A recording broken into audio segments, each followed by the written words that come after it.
हे माँ वैष्णो वाली, हे माँ कामाख्या वाली आदि शक्ति, दुर्गा काली, भवानी, शीतला, राउर हजारों नाम बा। हे जगत जननी, ई सारा संसार राउर संतान बा। ए पर आपन दया दृष्टि बनौले राखी। हम तरवा से इहे निघोरा कर।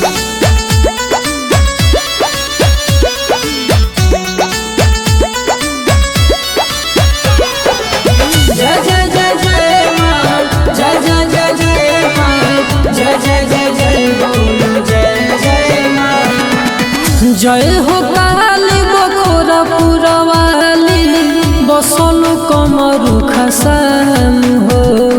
जय जय जय जय जय माँ। जय हो काली बखोरापुर वाली, बसल कमरु खसान हो। जहाँ जहाँ गइलू पूजल गइलू, बनल एगो धाम हो। जहाँ जहाँ गइलू पूजल गइलू, बनल एगो धाम हो।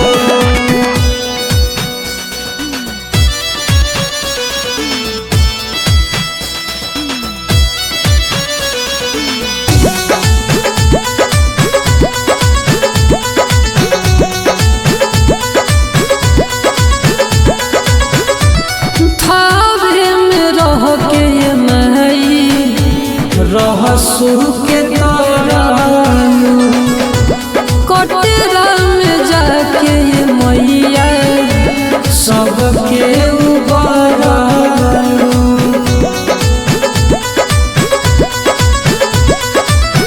पटना में पटन देवी, बाबीरन को तोहर नाम हो। जहाँ जहाँ गइलू पूजल गइलू, बनल एगो धाम हो। जहाँ जहाँ गइलू पूजल गइलू, बनल एगो धाम हो।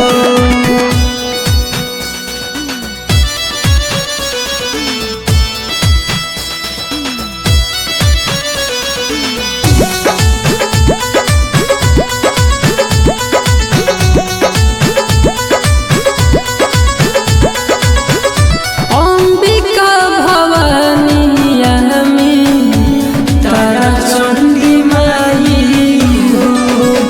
अलग अलग रूप में तोहार भोला पुजारी हो।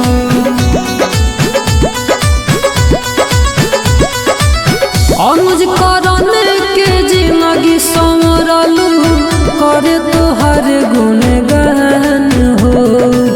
जहाँ जहाँ गइलू पूजल गइलू, बनल एगो